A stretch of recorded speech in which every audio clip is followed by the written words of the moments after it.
Hello， 大家好，今天是10月7号，美股周复盘行情视频，我是阿哲，我们又再次见面啦。美股遭遇双杀，非农就业数据意外减少，罕见负增长，而油价确实暴涨，市场陷入了滞涨恐慌，科技股全线下跌，但特别要注意，美股如果下周出现破位下跌，那么反而是本次下跌以来最有可能出现的大级别反弹机会。特斯拉和微软都出现了周线止跌行情，这会不会是一次买入机会呢？我们来到今天的行情图版。那么首先我们看到本期视频的行情目录，今天是市场观察纳斯达克指数第299期的视频。那么阿哲会通过以下的3个部分讲解本期视频美股的周复盘观点。那么第一部分还是最为主要的，目前市场的大环境究竟如何？阿哲还是会通过指数背离、日内变盘和日线的趋势分析来讲目前为什么阿哲认为，如果这个地方继续下跌，那么美股反而会产生机会的一个观点。那么在第2和第3部分，阿哲会讲到个股的解析，我们分别会讲到特斯拉、亚马逊、英伟达、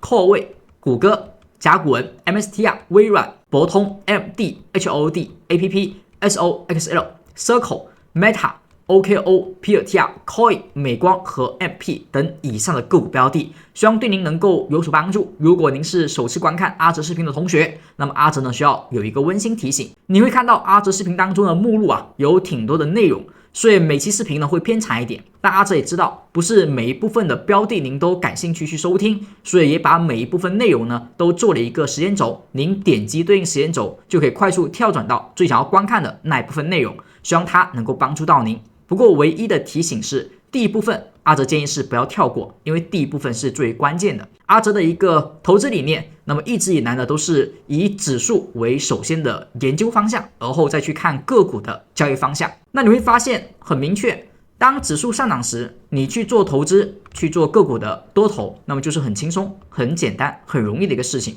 当指数如果是下跌的，那么大部分情况下，你所买入的个股很多时候要么不涨，要么是跟随指数下跌，所以难度会加大。所以如果要去找到买入美股能够上涨的机会，更多时候如果指数能够出现低点，那么对于个股交易会有更大的把握。所以我们来到第一部分，先来回顾一下阿哲之前的一些观点。首先这个低点变盘的低点，阿哲认为呢它依旧是可靠的，因为这个地方它除了时间上是一个变盘点之外，它在空间上面临一个重要支撑是22,138，那么这个价位它出现了一个低点，并且是构成了5日的分型，所以目前这里它是存在支撑的。而后我们的向上反弹的空间呢，关键压力是在23,000，所以股价目前的指数在这两者之间去震荡去反弹。而如果市场向上反弹23000，阿哲认为是很难去进行突破的。所以对于本次的下跌行情，那么当下呢还是保持的一个下跌趋势的延续。那么市场呢每次反弹都没有一个更高的高点，而有更低的低点，所以这一次的反弹之后，大概率还是会往下继续破前期的低点。那么在22,138之下，另外一个支撑就是21,841，也是在前期的低点之下。所以这里将是一个强支撑区，这是我们对于空间的支撑上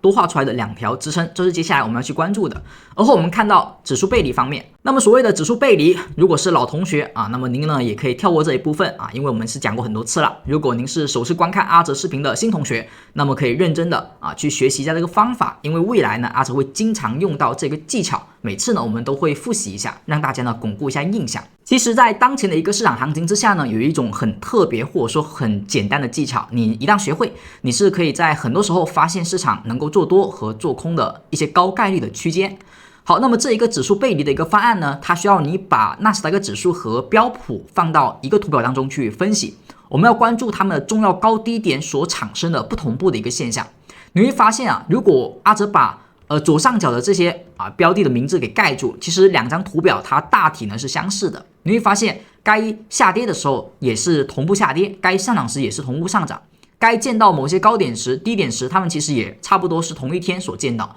所以正常来讲，一个市场当中重要的指数，它们的顶底它们的涨跌大体是同步的，所以我们要去关注的是它们不同步的时候。在近期我们多次识别一些高点产生的一个技巧，就是前期纳斯达克指数这个高点，它目前到现在为止都没有被突破过我们上一年10月底的一个高点。那么像标普呢，它之前这里其实也同步见到一个高点，但它们的一个不同步的地方在于，标普后续上涨，它有很多次呢是击穿了这个高点的区间，而我们的纳斯达克指数是一次都没有。那么你会发现当标普出现这种创新高、突破关键压力高点的时候，只要纳斯达克指数它没有同步去突破，那么很多时候标普的突破它大概率是一种假突破，后续市场反而会见到高点。所以通过这种技巧，在这几次的上涨当中其实阿哲呢大多数都有用这个方法提醒过大家风险，这种叫做顶背离的行情。而反过来，如果股价下跌，你也可以找到重要的低点去做参照。比如说曾经这个地方，不管是标普还是纳指都产生过中期的低点。那么这个低点呢，标普是最近才去跌破的，而纳斯达克指数呢，其实曾经在这一波下跌的时候包括这个下跌的时候，他们都出现了破位，它其实都提前于标普出现了破位，所以这一个下跌出现了上涨，这个下跌后续在这里产生上涨。那么市场一旦出现背离，它就会有修复。当标普出现新高，而纳指不能新高，这种节点容易产生的是高点。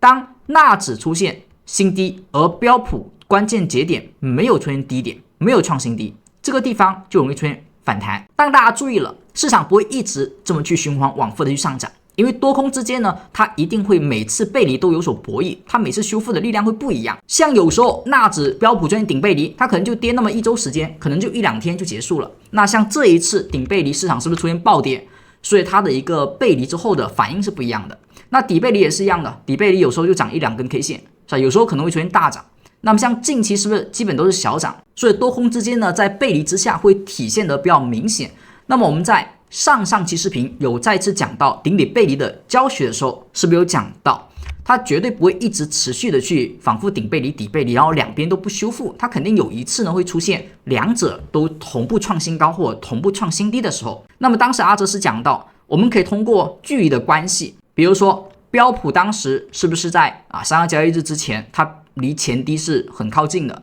而纳指的离前高是很远的。所以你去寄托于纳指能够新高修复顶部的背离，能够同步新高的概率是比较低的，而两指数同步去打破前面这个低点的概率是比较大的。所以当时阿哲讲到底背离的修复概率会比顶背离修复概率要大很多，而现在你会发现其实同样的一个关键低点，两个市场其实都跌破了。这种底背离的跌破其实意味着一种情况，就是两个市场其实都同步看跌，那两个市场同步都是空方比较强势。所以后续的一个反弹呢，我们基本都是以短线做反弹，甚至呢是作为中线来讲是逃生门的一个看法一个观点。那么回顾到最开始阿哲视频开头所讲的，就市场如果再次出现明显的下跌，为什么反而是机会？因为如果市场再次往下跌，你会发现纳斯达克指数它要去修复上方的新高背离是很难短期去实现的，不太现实但往下把这个低点击穿的一个可能性其实是比较大的，也是比较简单的一个事情。市场呢会往容易发展阻力较小的一个方向去大概率运行，所以当下的纳斯达克指数它就是大概率能够去击穿左侧的低点。好，一旦纳指击穿左侧低点，那标普呢其实有难度同步跟随，所以到时候就将会产生更大的一个级别，也是本次下跌以来最大级别的一个底背离行情。那个底背离将会产生的是一个比较不错的仓位买入的机会。如果前期你确实是每次反弹都高抛，确实成功逃顶在这个顶背离之后确实也卖出股票了，现在手中有不少仓位，那么一旦纳斯达克指数能够出现击穿这个低点，当然有长线影线就更好，而标普不击穿，那么这个时候将是我们绝佳的买入抄底左侧布局的机会。那当然也有同学会说如果这个地方短期下都不破这个低点呢，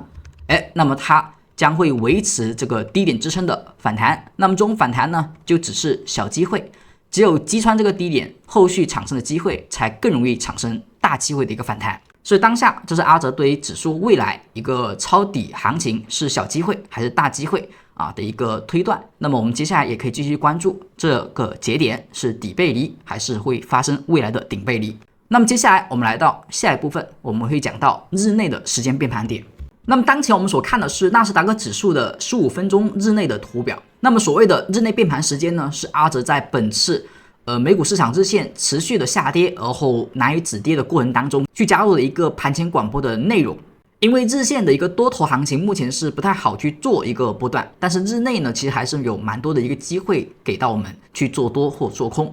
所以日内的变盘点就是阿哲认为在美股纳斯达克指数15分钟图表当中容易产生高低点的时间。您只要是订阅粉丝同学或者说财神朋友，那么基本能够在我们的内部看到盘前广播的一个提醒和信息。我们来看到最近的2期的一个盘前广播的一个提醒。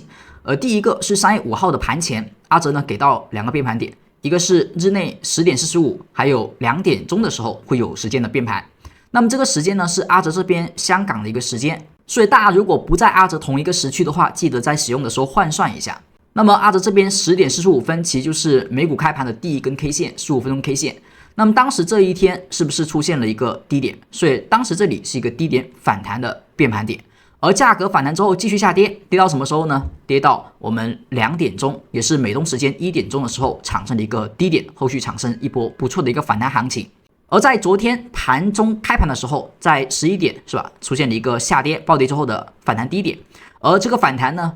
在一波反弹之后产生了震荡，最后在3点时开始了一个单边的下跌跳水。所以这4个变盘点基本上都落在了目前2个交易日当中一些关键的高点和低点附近，这就是日内变盘点它的一个意义所在。如果做日内的同学可以关注不同变盘点附近的一些日内的一些交易机会。阿哲要公布一下，在我们下周周一的时候所要关注的一个变盘时间。下周周一我们日内的第一个15分钟变盘点，它是9点45分因为下周呢已经进入到了一个夏令时，香港时间的一个晚上9点45分那么也就是我们美东时间的一个9点45分，那么还是我们开盘的第一根 K 线到时候要关注一下那一根 K 线，如果它是一个上涨的，那么那个地方容易产生的是变盘高点，下跌的话呢容易产生是变盘低点。当然我们最好关注一下那根 K 线附近有没有顶底分型有的话呢判断的效果会更好。那么以上就是我们的第一部分关于美股日线的顶底背离最大的或者说近期最可能面临最好的一个抄底机会会怎么出现破位哪个地方要关注。第二个就是我们日内短线的变盘点下一个变盘点在什么时候。那么希望听到这里如果您是我们的老同学，那不要忘记为阿哲视频照常点上您宝贵的小红心，宝贵的点赞，继续支持阿哲的创作。当然如果您的时间相对的宽裕，那么阿哲也希望大家可以顺手在视频底下留下您的宝贵评论，亦或者对阿哲视频的建议。而如果您同时还是一位新同学第一次来到阿哲频道观看阿哲视频，那么阿哲也希望大家在学习有所收获的前提下，可以点击视频的订阅按钮，点击订阅之后会显示已订阅的这个字样，就说明你已经成为阿哲讲技术频道的一个订阅粉丝观众了。那么未来我们可以一起学习技术分析，一起研究美股行情。那么这里阿哲比较建议大家可以点开全部铃铛，那么点开全部铃铛后那么未来阿哲的每一期视频在更新的时候，您会第一时间收到阿哲的一个通知，你就不会错过阿哲的每一期的视频的一个更新了。所以这个铃铛没有点开的同学可以顺手把它点开。那么同时在订阅了阿哲频道之后，对于新同学阿哲会有赠送4个福利，那么其中一个福利呢就是我们的美股盘前广播的一个限时体验权。您如果对日内变盘时间感兴趣，或者说更想要及时的接到阿哲每天盘前的一些观点的，都可以关注每天盘前阿哲所更新的美股盘前广播信息，找到助教就可以领取。目前呢，你可以看到视频的右上角有一个弹窗小卡片，点击对应小卡片就可以找到助教，然后你跟助教说您是今天刚订阅的同学，他会告诉您有哪些订阅福利您可以及时的去领取。那么希望对您能够有所帮助，也希望大家在订阅之后能够对技术分析能够有更大的一个收获或者说学习。那么接下来呢，我们来到第3部分，叫做日线的趋势分析。那么目前的市场日线如果不出现破位，那其实也有一些机会有可能产生短线的买点。刚才我们说如果能够击穿这个低点，那么纳指将会产生一个底背离，而这个背离的行情会比较大，级别比较大。同时这里呢将是一个相对前低以及呢相对的空间支撑的区域，那么这种行情一般会有一个比较不错的大的反弹行情，空间会比之前的要好。那么在出现这种行情之前，难道就没有其他机会了吗？也有的，也有可能这个低点它短时间不会破，而市场呢直接往上去看到23000，那这个空间其实也还算可观，但它的机会呢可能会偏小一点。所以小机会呢是直接止跌上涨，大机会是破位之后再止跌启动。而小机会第2次的一个买点，我们可以关注一下日线的趋势要点。目前我们所看的是纳斯达克指数的日线图表，在日线图表上呢，有一些指标是阿哲呢平时分析美股行情时会用到的一些趋势类的一个指标。那么今天阿哲主要讲的是图表当中的这一根白色线也叫做龙门线。那么图表当中的这一个趋势类的指标，大家如果订阅阿哲之后有需要，也可以找助教呢去进行领取使用这也是对于粉丝的一个订阅的福利大家可以限时的去进行使用这个指标模板，它呢叫做上海趋势图。后续的个股的一个解析当中，阿哲也会频繁的用到它去分析，去进行一个解析股票。好，那么这一个龙门线它的作用是什么？它是一个中期以上，甚至可以说中长期的一个趋势的辩证的一个方法。当它是相对向上的，那么价格股价基本都在它之上的这种行情，我们称之为牛市行情，至少本级别是属于中长期的牛市。好，牛市行情如果在产生并且延续了很长时间之后一般股价呢，它不会一直都走得很强势的单边上涨，是吧？它一旦离这个龙门线越来越远，它总归会产生一波相对的调整。这种调整呢，就认为是本级别的一个中期调整。所以当下的行情，它已经调到了龙门线附近，那么这就有可能是一个中期调整的结束。如果市场依旧保持的是牛市行情，其实龙门线附近往往是调整的结束区间，有时候可能会有偏差，但大部分情况下呢，到这个空间附近已经是要密切关注的，有机会是中期底部行情。而如果龙门线无法去有效支撑，这里不产生中期底部行情，后续它一般会有比较更大的一个下跌空间。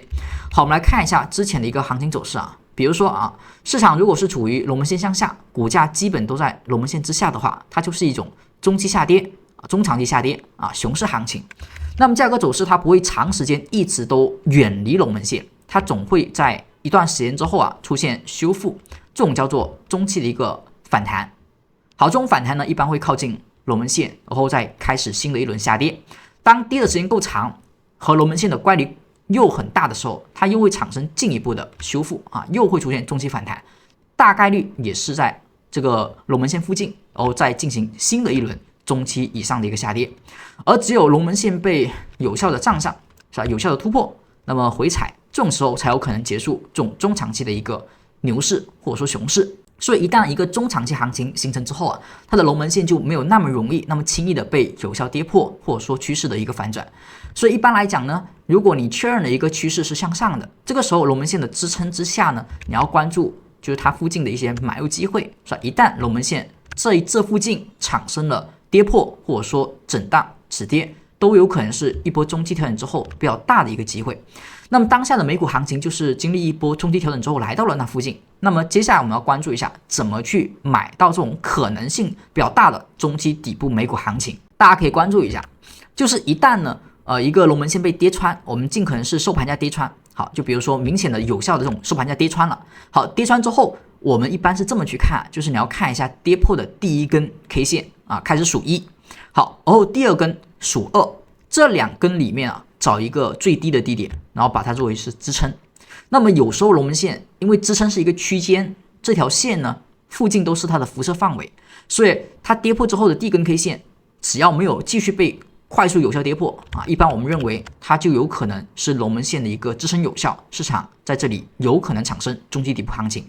那么我们要怎么去判定就是这个低点不能破，而后要快速有止跌的动作，比如说强势底分型，比如说这一根阴线快速被反包这种其实就能够做一些买点作为左侧的一些进场点。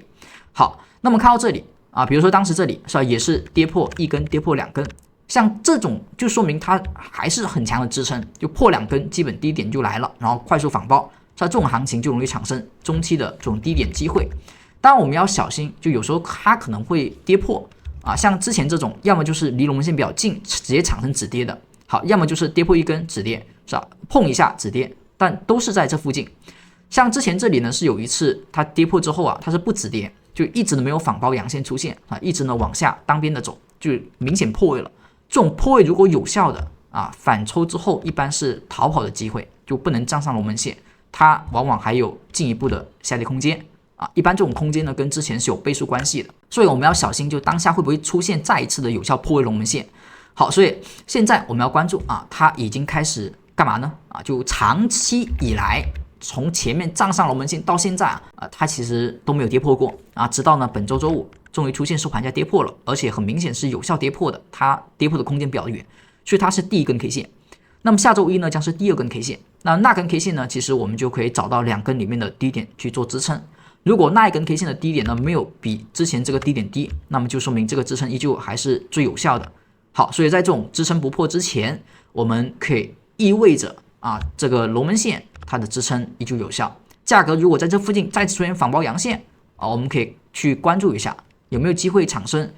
一个左侧的底部买入机会类似反包阳。那么现在很多个股其实也来到了龙门线附近像什么特斯拉等等的是吧？其实很多也是经历一波中期调整之后来到龙门线附近，所以那种股票其实我们就可以多多关注，它会不会在那附近出现震荡、出现止跌，而后出现一些其他的买入信号，都是我们可以去后面去好好看的。所以目前的美股行情也到了这种节点，就是会不会有效跌破龙门线？如果有效跌破龙门线，那么是不是可能还有1倍的空间？那如果这个地方并没有有效跌破，而是有支撑甚至呢是有背离，是吧？第二根 K 线有背离，好，这种情况下其实它的行情就比较大，所以在这附近可以好好关注一下。那么以上呢就是我们对于美股纳斯达克指数目前行情的一个判断，就是它有进一步下跌的空间，但空间其实不是很多了。前期如果是高抛过、卖出过，而后中长期成本较低或者说仓位较低的，那么在这附近可以考虑有一些左侧的买入机会我们可以去等待确认而后去交易。它不一定是一个反转底部，但是很有可能是一个比较大级别的一个中期反弹低点。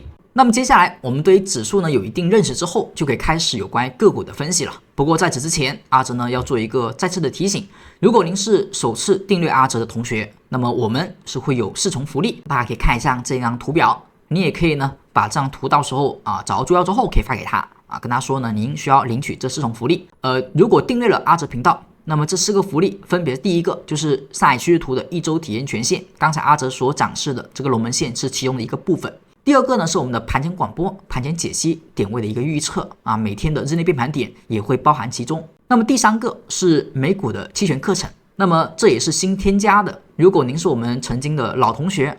老的订阅粉丝同学您没有领取过的，也可以去体验，也可以去学习。在今年呢，阿哲和阿哲同学老师呢去邀请了一位重磅的嘉宾他对于美股的期权非常了解，对于各个市场都很有实战经验。那么他呢也专门用一个账户去进行一个实战的教学。那么这个账户呢最近的表现也是非常亮眼，在标普近90天下跌了1.51%的情况下，那么他所实战给大家去进行展示教学的一个账户呢，还出现了接近20%的一个收益增长。所以相信呢，大家在学习之后，应该也能够对于美股期权或者说美股的市场的一个判断有一些不一样的一个认识。那么这位老师很厉害所以大家如果是订阅阿哲的同学呢，我们内部有他的一些实战课程1周呢会有5节课如果您是订阅粉丝同学，您可以有2节课可以去体验学习一下。那找到助教之后，您可以去参与我们下周会有2节的体验课。期权的实战课程一般呢会在香港时间周2、周4晚上的9点到10点，其中呢会讲到期权的一些知识点，也会讲到我们在期权的实战当中要注意的一些事情。所以对于美股期权认识或者说想要了解的同学我们的订阅粉丝同学可以去好好的听一听。那么最后的一个福利呢，就是我们的进阶课程，这个呢是对于技术分析进一步的一个分享。如果您订阅阿哲频道，那么相信对于技术分析您也是感兴趣的。那么阿哲和阿哲团队老师呢，除了美股期权课程之外，还会专门对于美股的技术分析、当下行情的一个解析，每天都会有实时的一个解盘和知识分享。那么内部课程的一个直播时间是在香港时间周2到周5早上的10点整那么时间呢会有所不同，大家记得安排时间进行收听学习。像我们在下周的一个内部技术分析的课程课表，大家可以看到这个课表，我们的主题下周是股价转折低位买入的秘密。目前的美股市场可能来临到了一个中期反弹的节点上，所以我们可以去多学习一些关于底部行情的确认和买入的一些技巧。所以下周呢，我们会对于低位买入的一个节点、低位买入的一些秘密，如何去处理一些低位买入的行情，做一些详细的讲解。大家如果对于这些方面还不太认识、不太了解，想要学习的，也可以认真听一下我们的内部的技术分析的教学课程。所以关于以上的4重福利，大家如果是还没有领取的，都可以在右上角弹窗小卡片当中呢点击领取，找到助教，然后告诉他需要这4重福利即可。当然呢，您也可以在下方的评论区点开评论，找到阿哲的置顶评论。阿哲也把助教老师的联系方式发在了置顶评论当中，大家点击链接也同样可以找到助教老师。这2种方式都是没有问题的，只要您是订阅粉丝同学就可以找助教领取这4重福利。那么第二部分的第一支标的，我们先看到特斯拉。特斯拉最近发生了一个破位的迹象。当然，我们这个破位呢，它只是对于趋势线的破位，这个通道破位目前还无法去完全肯定它的有效性啊，因为它跌破之后，其实没有特别有效的跌破2根 K 线。我们可以看到，明显破位的是最近的是这一根啊，跌破1根，跌破2根之后，其实它还是在一个相对的支撑区附近，因为这个支撑区刚好也是左边这一个重要的中期低点的支撑，是吧？所以在这个低点没有被有效跌破之前，当然它最好不要去刺破它，最好连刺破都不要啊，是吧？没有靠近它之前，这个地方会有一个明显的支撑区域啊，所以特斯拉在这里呢出现了有一个2次回踩的一个动作，但当下呢它的一个启动的迹象还不是很强烈，至少一个向趋势线的有效突破目前还没有去产生啊，所以这里呢是一个比较危险的节点，所以它跟指数的位置呢会有点类似，但尽可能特斯拉不要去破这个低点。一旦破这个低点之后呢，它可能就不是一个中期底部了，后续哪怕有反弹，很多时候可能也是我们要去做高抛的地方啊，而去逃难的地方啊，而不是说看中期低点的地方了。那么接下来我们看一下它的上海趋势图的一个表现。目前呢，我们所看的是上海趋势图的图表。那么图表当中呢，我们可以看到近期的这波下跌是走了2次的神级9转，是吧？这里有一个9，这里有一个9，所以呢，它产生了2波的一个反弹。但目前这个反弹呢，都是左侧的低点产生的一个反弹，右侧呢是还没有出现明确的一个行情的。右侧的行情我们讲过很多次啊，就是一个是刚才所讲的趋势线最好能够有突破，另外一个就是它这个飘带啊，就是上海趋势图当中呢有一个中短期的撑压表现，或者说多空表现。如果是黄色带啊，说明它是一个中短期的空头。如果是紫色带呢，是中短期的多头，目前是很持续的一个中短期的空头的压制，然后市场每次反弹都过不去，所以目前它只能说左侧能够看涨，但是右侧呢，当下没有任何的一个信号啊，还是比较危险的，要小心这种长时间压制下，别对于龙门线产生有效的跌破就比较麻烦。目前对于龙门线的跌破还没有产生特别有效啊，因为它跌破1根之后快速就回来了，跌破1根之后看一下后面会不会再次回来。如果这一根跌破，那么下一根呢就关注一下它的一个支撑点是谁。好，在周线上你也可以看到，它其实也出现一个9转的信号。那么目前的特斯拉在日线的表现不是很好看啊，但是周线上其实还可以，它是一个相对龙门线向上，然后也是个紫色飘带啊，刚转变黄飘带。那么现在这一个9转的地方呢，就有可能会对于黄飘带产生一波反弹，去尝试会不会是一个支撑转为一个压力啊。所以当下的特斯拉在一个周线图表上，它的趋势其实是没有走坏的，它需要有一个反弹的确认，它确实是走坏了。这一波反弹产生，如果这里是压力无法过，那么这种情况下就是周线上的一个趋势破坏。像周线上的9转，而特斯拉呢其实还是比较有效的啊，因为前面这一波上涨是不是也是9转的时候见到高点，是吧？之前这一波上涨也是9转见到高点，下跌啊9转见到低点。那这里呢又出现一个下跌的9转，所以这里呢可以期望特斯拉在这里能够产生对于周线黄飘带的一个反弹。周线的黄飘带下沿是 428.766 啊，这个地方是一个周线的 IRK 线，所以阿哲认为这个地方的特斯拉能够产生这种反弹行情的概率是比较大的，但反弹之后能不能够站上黄飘带就不一定了。所以当下的特斯拉呢我们可以关注这附近是否有更加明确的一个转势右侧的买点啊，就是突破后的回踩2次的买点，当下只有左侧买点，右侧呢还没出现。那么接下来我们来看到下一只标的是亚马逊。亚马逊的一个行情走势啊，因为左侧这波破位，所以导致它走的比较丑陋。市场的一个行情本来呢是走对于龙门线不断的回踩，但是因为这一波快速的下砸，直接把左侧的密集的筹码和龙门线都给有效跌破了。所以这种行情呢，其实就是一种反转的结构。那这一波反弹就是对于之前破位的有效性的确认，所以龙门线和缺口将会产生重要的压力。这个地方反而是一些结构性做空的点，而不是去盲目做多追涨的点。所以我们需要关注它的结构线被破之后，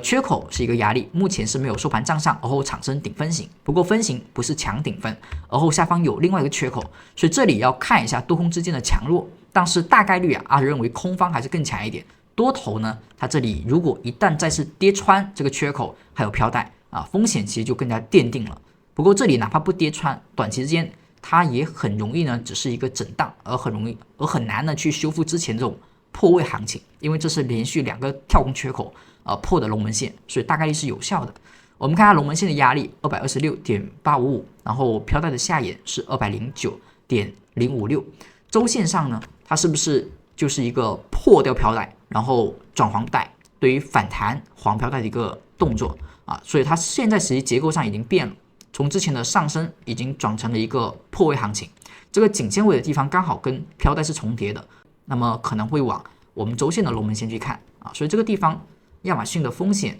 可能是在反弹结束之后，当下呢只是一个可能更好的是高抛离场的一个机会，而不是去抄底的机会。接下来我们来看到下一只股票是英伟达，英伟达的话还在保持震荡，它出现了一个晕线，晕线之后没有选择上和没有选择下啊，所以整体来讲比指数弱势啊，所以整体是一个大震荡后的小震荡。如果这里出现大震荡后小震荡再往下破位的话，那要小心了，它的一个震荡可能要走出下跌了啊，就要脱离这种震荡了。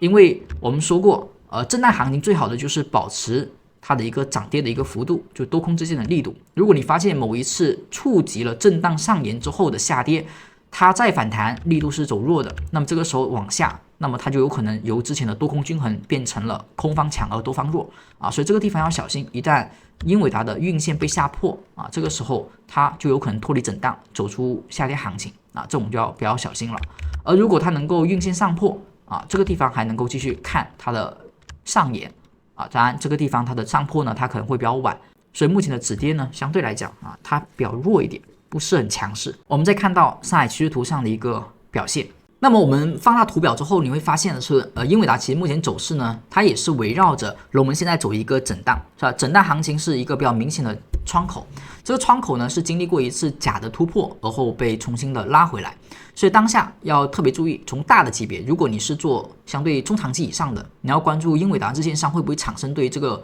窗口这个震荡行情的一个跌破反抽，那个时候就是一些相对的做空点，或者说相对的看跌点。而如果它要走出多头，那必然呢是要守住龙门线，而后重新启动。当然，如果你是相对更长远想要看稳一点的，就是最好的就是能够飘带转为紫色向上发上，明确方向之后再做回调买点，那会更好一点。现在呢很明显是震荡的，它的方向不明确，多空之间均衡，所以这个地方去做一些比较长期的布局，它不是一个好的点位，因为方向是实在不明确。而最近它跌破了龙门线之后啊，是反复的有多次跌破啊，所以这个地方是要小心它对于运线下破的原因。还有一个就是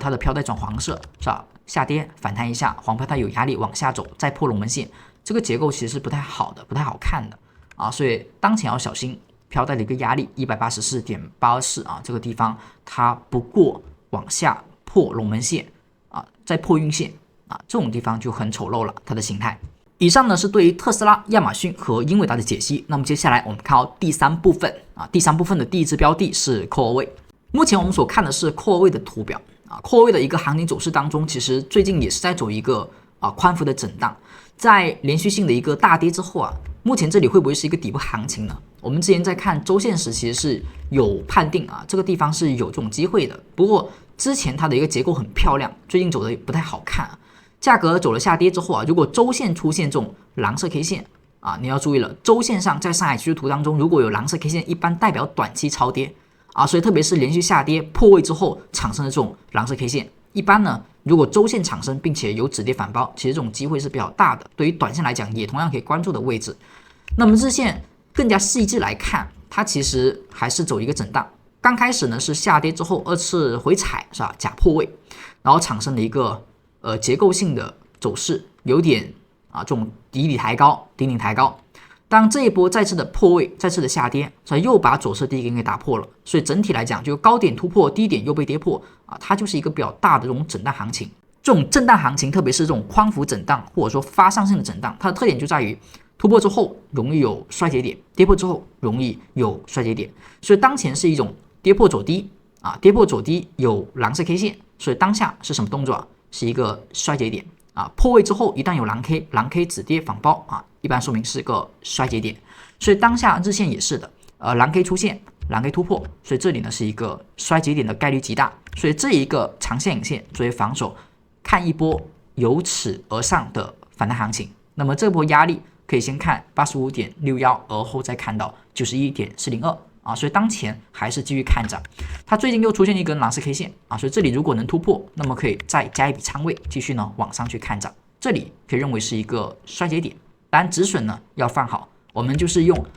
一根 K 线的防守，往上大概看2-3成的一个回报，所以要关注特别如果您手中的股票目前看到有蓝色 K 线的也要特别小心，它肯定不是一个好的卖出的地方，如果有仿包出现，反而能够去看涨。那么下一只股票，我们再看到谷歌。谷歌呢就还是一个顺势下跌，然后谷歌的一个结构不太好的是，它把左边的低点给跌破了，是吧？左边重要的中期低点被跌破之后，价格反抽一波，然后继续往下，还在寻找低点，所以这个动作就说明它不能说它一定后续会中期走空，但绝对呢不是一个强势的股票，它一直低点在创新低，甚至可能结构上来讲比起特斯拉还要弱一些至少特斯拉走势这个低点还没有被击穿它呢击穿了。然后周线上是不是出现了一个蓝色 K 线？但周线的蓝 K 不代表出现就直接是超低点，我们说蓝 K 呢是短线超跌了，超跌归超跌一定要蓝 K 消失，有仿包才说明这个超跌的地方是确实止跌。所以目前下跌比较厉害，但是还没有说到一定会涨的地步，就是最好还是能够出现，所以它可能超跌之后还继续跌，就蓝 K 的买点是消失，然后最好有仿包蓝 K 的买点最好是消失有仿包如果蓝 K 加上9转那就更好了。当下呢就刚开始有蓝 K所以周线只能说跌得比较厉害，但不能说它已经止跌所以现在关注的就是这个地方是有一个9转，是吧？它目前没有被跌破，然后这个9转蓝 K 后是反弹了，2次回踩最好这里能够止得住，如果收阴跌破，那么就说明往下要看到龙门线了。267.754。如果大家手中的股票在分析的时候呢，还不太清楚怎么看趋势的，那么记得及时的安装上这一个指标，可以去进行体验使用。特别是我们今天刚订阅的粉丝同学记得找助教去安装。右上角弹窗小卡片当中就有朱老师的联系方式，您看一下您手中股票目前是一个紫色带还是黄色带，还是说它有一个蓝 K 还是黄 K？ 黄 K 的话就代表有风险蓝 K 的话呢代表它是一个短线可能超跌有机会。我们再来看到下只股票是甲骨文，甲骨文它就是很明显的下跌趋势不管是龙门线还是飘带呢都是下跌趋势，但下跌趋势不代表它就一定会一直跌一直跌就是所以我们做哪怕是做空，你也要知道离龙门线远了，它就容易产生中期的一个回归，所以我们可以在一些顺势点，比如说震荡之后再次下跌加速去做空，但是如果加速完之后产生再次震荡了，它没有明确的再次破位反抽之前，你再去开空呢，就是很危险的。特别这个地方它还在左边的低点附近，是吧？所以左低一般本来就有支撑，那么又离龙门线比较远，所以甲骨文是有机会产生一个中期的往龙门线的修复。这个修复呢，一般来讲，要么是乖离一半，要么是全部去回踩。所以当下呢是225.52。所以这个地方距离比较大，如果真产生超跌反弹，其实还是有利可图的。像之前这种长时间下跌，是吧？离龙门线远了，超跌多了，它总会反弹。那一般目标位要么是黄带，要么是这个龙门线。当前的一个甲骨文是已经到了黄色飘带，是吧？如果黄色飘带这里直接走弱，就有可能只是一个普通的反弹，那个时候反而可能下跌会有加速的做空机会，就像前期这种它没有有效突破，是吧？所以它要先转紫色带。就先有效突破，再去看有效的一个超跌反弹。从周线来看呢，它是不是也是白 K 白玉 K 线超跌更大的一个级别？当这种白玉 K 线产生的时候呢，它没有去仿包当下呢只是在震荡所以最好等日线能够产生一个买点。我们再来看到下只股票是 MSTR 呢出现了一个趋势的改变它上涨时把飘带转变成紫色了，所以这种地方是有机会产生延续行情的。但这种延续行情的要求是它不能够去跌破飘带。如果你发现像前期的这种黄色飘带，就说明是空方。空方的话，每次的低点就当反弹来对待。反弹之后呢，能转紫色带是好的，但如果紫色带转色之后它没有支撑，而是直接跌穿这种地方其实就说明它还没有一个真正的一个趋势行情的买点。转为紫色带只说明前面的上涨比较强，反弹比较强，但如果回调破了紫色带，就说明它这个趋势也就一波而已，它没有走多波的一个条件所以当下关注一下飘带的支撑下沿 131.463， 要在这里出现止跌，快速的反包阳线把缺口吃掉，那么就是2次的启动买点，那么就可以看趋势的一个上行，以及呢有机会它是一个超跌反弹，往飘带的目标去看。下只个股我们再看到微软，微软的话我们可以直接调到周线上。周线上的微软有一个比较不错的迹象，就是它是快速的下跌，而后跌到了我们的一个上海趋势图的龙门线。龙门线附近呢是一个比较不错中期看涨的地方，是我们之前讲纳斯达克时也讲过，所以在这附近要找一些什么买入机会啊，所以在这种位置找买入机会，目前就有了，它白玉出现，然后前袋子有反包，虽然反包力度不是很够，但是也过去了，所以这个地方是一个周线止跌。那么周线止跌呢，一般意味着它的这个空间啊，就可以看周线的一个飘带了，443.039。当然，如果要做买点的话，肯定不能在这里追着去买，是吧？这里追着买，你会发现它已经要九转了，这九转加黄色 K 线，那你一买可能就是一个反弹高点，所以尽可能还是周线有止跌，日线要有买点。什么买点呢？这一波反弹之后啊，股价往下踩时不要去跌漏这个飘带，而是能够止跌再启动，那个才叫做机会。所以飘带目前呢400.185啊，作为关注点，要回踩止跌，你可不要啊反弹之后回踩不止跌，反弹回踩不止跌，那反弹回踩直接跌漏，这种就不行了。所以日线要有买点配合，要回踩不破，有强势上涨才行。而后我们再看到博通，博通的话其实也跟英伟达有点像啊，它是一个震荡行情，但它的震荡会更加大幅度一点，它的波动会更明显。那当前的博通它其实是跌破飘带之后的一个确认有效与否，它之前跌破一根跌破两根是不是止跌反抽啊？所以目前飘带是还不算很有效跌破，但它的一个黄色带是已经下穿了飘带，这就不太好，说明这里有一个很强的压力，所以当下反弹到这附近是吧？哪怕最近有利好，它也不太容易站得上啊，一直在这里震荡，所以最好是等它明确站稳了转止飘带了，你再去买会更好一点啊。当下呢就先观望一下，龙门线啊，在332.327，游龙、伏虎就是飘带的上下沿啊，可以作为中期的一个支撑压力。而后我们再看到 AMD 是不是也一样啊？它是一个黄色带加我们的一个龙门线的一个压制，所以这个地方我们看到它有一个早晨之星的反转态势，有一个假破位行为，所以这里是可以看涨的。但看涨的时候呢，我们说过这个地方的防守位啊，我们可以放在这根阳线的低点，这里要做止损。是吧？你可以看涨，但是回调如果破了这个点，就要卖掉，就要止损了。这是博弈一把股价在这里中期粘合压力之后，会不会有一波不错的一个反弹行情？但如果跌破这个 K 线的话呢，就要跑了。而后你的买点，这个买点其实仓位不能放太多啊，因为它是一个黄色飘带，龙门线之下博弈的是一个中期反弹。但如果压力太强，往下破了关键支撑，就要及时的跑，只是短线反弹行情。周线来讲呢，它是一个离龙门线有一定距离，跟特斯拉啊、谷歌等等有一点点像啊，就是破位了，但没有破很多，刚开始转为超跌 K 线、周线，但还没有确认止跌啊，会关注一下它的周线上，如果这一波买点能够成功啊，周线应该就能够确认止跌了。而后再看到下只股票是 HOOD 就跟甲骨文那一类个股类似啊，比较弱，价格走势是有效破位了龙门线，跌破龙门线，跌破一根啊，你可以算这一根为一根，你也可以算最明显的破位的第一根。好，这里一根，这里两根，后续又反弹不过龙门线，再次破位，是吧？这就是有效破位龙门线了。那么空间会打开，是吧？基本上呢和之前的幅度可能会有一定的关系，所以这里呢出现了一个流畅下跌，下跌到了九转，出现了止跌震荡，反弹力度比较弱，左侧有一个缺口，这里呢是没有被修复的啊，缺口有压力，出现强势的分型下破啊，所以这里呢就要小心一点。我们看一下它的飘带下沿啊，是77.066，目前呢是差一点跌破，没有完全跌破啊，但是只要这临近的一个结构分型如果被破位啊，风险就会再次释放，有可能会有下跌空间啊，所以这个地方如果再有明显破位，要特别小心。周线上的话呢是下跌九转，然后有止跌迹象，但是9的 K 线没有被突破啊，因为8和9构成了一个晕线啊，所以这个地方产生震荡，但是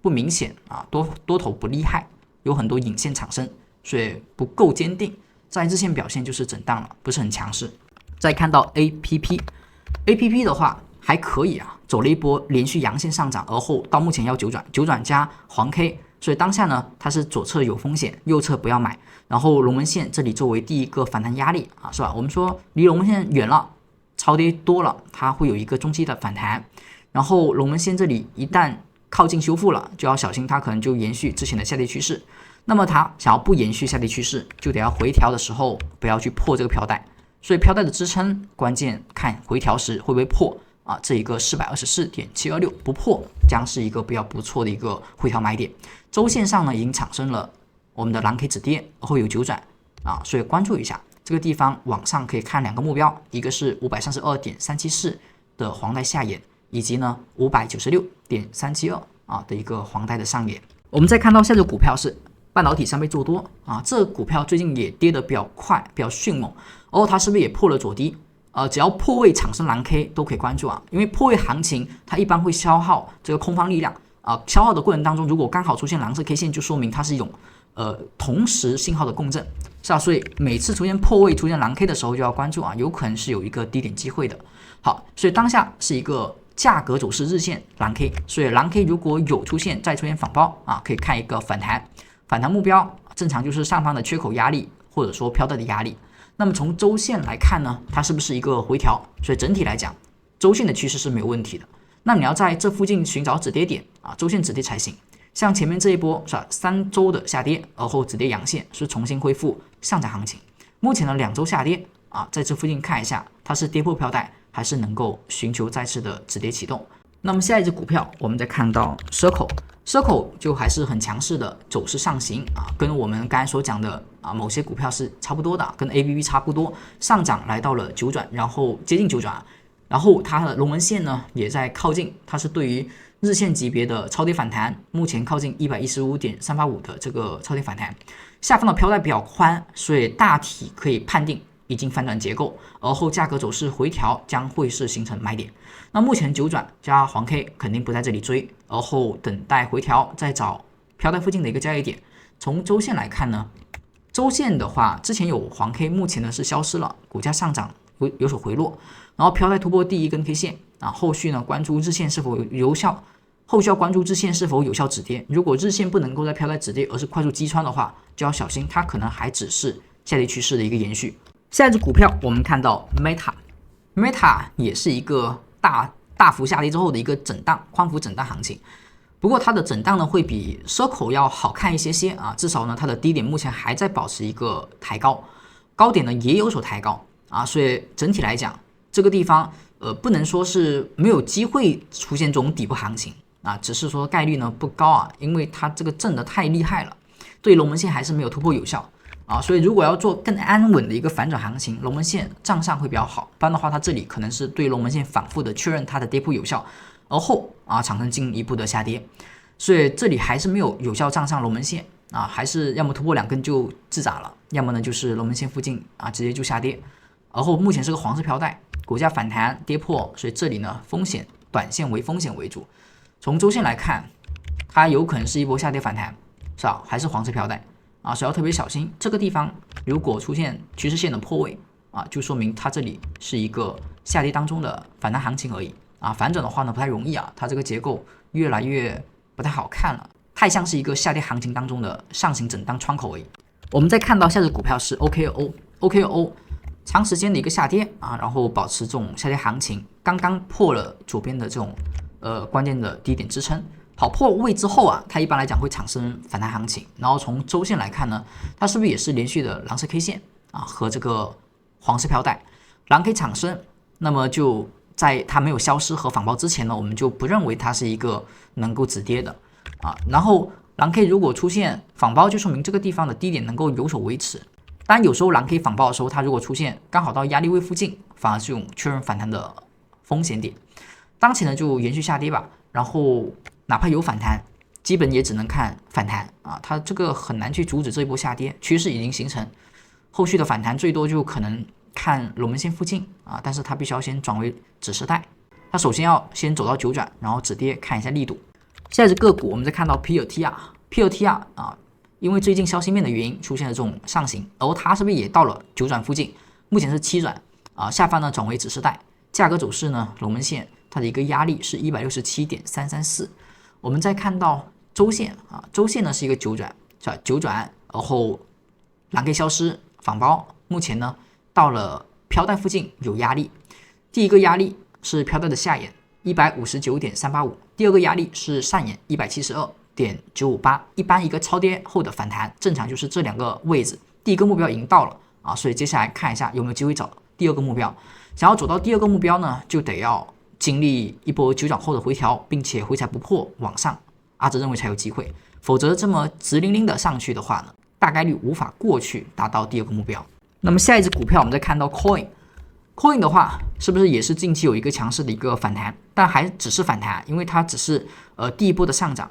反弹它是一次超跌之后的上行，而如果想要走出趋势，它必须要回调不破紫色飘带，然后再走出第二次的一个上涨。而这种上涨呢，才有机会是对龙门线的一个确认啊，或者说它的一个反弹。从周线来看，是不是也是九转？周线一旦到九转，容易出现反弹行情。那么九转后的反弹目标，黄带下沿和龙门线，目前收盘在龙门线之上，并且触及黄带下沿，所以这呢要小心，它是对于一个压力位的确认，然后再次下跌。所以趋势来看，是不是这个可能性更大一点啊？所以我们认为它是周线的反弹，日线有机会延续去找更大的目标，但必须回调不破给买点。目前缺口这里是有支撑的，在缺口支撑黄 K 不破，如果再次收阳，可以做短线的追涨，但是目标位依旧呢是周线啊，然后大概呢是270.529，还有中轨242.651，以及呢下沿214.73啊，这三个目标位。现在这股票是美光，美光的话呢就有一点破位了，价格走势当前呢是对于飘带连续的跌破啊，跌破第一根，跌破第二根，而后还在往下跌破啊，所以这是一个有效的破位行情。上方变成了黄色，股价呢当下要么就是直接看跌，要么就是反弹黄带不突破再看跌啊，所以这个地方肯定不是一个买点，风险比较大，离龙门线都比较远啊，然后它的周线上也出现了上涨的九转，目前已经有明确的阴线确认九转的一个风险，当下下方的一个支撑临近的是350.098啊，这是飘带的一个上沿支撑。从它的一个上涨的时间来看，这波调整应该要发生中期调整了啊，中期调整是面临龙门线的一个调整，所以当下呢这个地方就尽可能还是减仓为主啊，不要随意的去加仓。我们再看到 MP 这个个股，它还是相对偏弱啊，它有可能是一波下跌之后龙门线的中期底部吗？目前的走势越来越走弱啊，可能性不大。之前在这里如果它不产生破位龙门线还有机会啊，但它破位之后反弹是没有过龙门线，目前又往下走，如果这里再产生一个破位，把之前低点所形成的这种上行走势给跌破的话，那么这里将是一个中继之后的再次下跌啊，就比较大的风险。所以你如果要找做空的股票，就